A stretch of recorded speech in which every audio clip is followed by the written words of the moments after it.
Panitia khusus COVID-19 DPRD Sumatera Utara merekomendasikan penggunaan anggaran refocusing tahap 2. Percepatan penanggulangan COVID-19 diarahkan untuk bidang kesehatan. Pemerintah provinsi dan Satgas COVID-19 dinyatakan belum optimal memenuhi fasilitas kesehatan. Rapat Panitia khusus COVID-19 DPRD Sumatera Utara bersama Satgas COVID-19 Senin sore kemarin menyoroti 3 hal utama dalam penggunaan anggaran refocusing tahap pertama. 3 hal utama tersebut berupa belanja bidang kesehatan, pengadaan jaring pengaman sosial, dan stimulus ekonomi.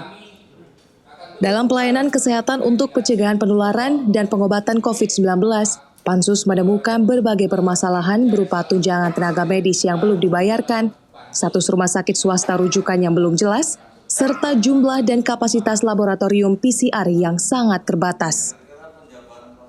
Pansus DPRD Sumatera Utara meminta agar pemerintah provinsi yang telah menyalurkan dana refocusing tahap 2 lebih mengutamakan untuk belanja bidang kesehatan.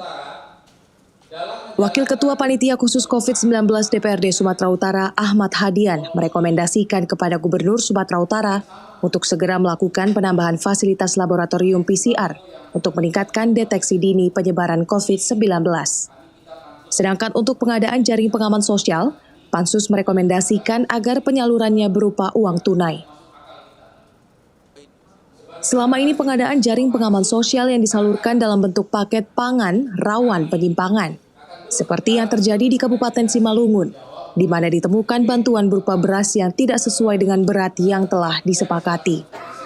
Penanganan dampak ekonomi berupa penyaluran stimulus, Pansus meminta agar pemerintah provinsi melakukan pendataan pelaku usaha dan tenaga kerja yang terdampak, dan lebih mengutamakan penyaluran stimulus ekonomi ini dibanding penyaluran jaring pengaman sosial. Poin pertama belanja kesehatan, kemudian JPS, itu ada hal yang belum maksimal, belum optimal, dan belum tepat sasaran yang dilakukan oleh GTPP Sumatera Utara. Yang pertama, belanja kesehatan untuk refocusing tahap pertama itu kami nilai, Pansus nilai sangat relatif kecil gitu.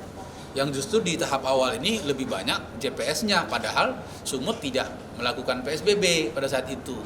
Menurut pandangan kami, seharusnya di tahap awal itu GTPP fokus kepada revitalisasi fasilitas kesehatan gitu, supaya masyarakat yang terjangkit segera sembuh dan yang sehat tidak terjangkit. Seperti itu dia.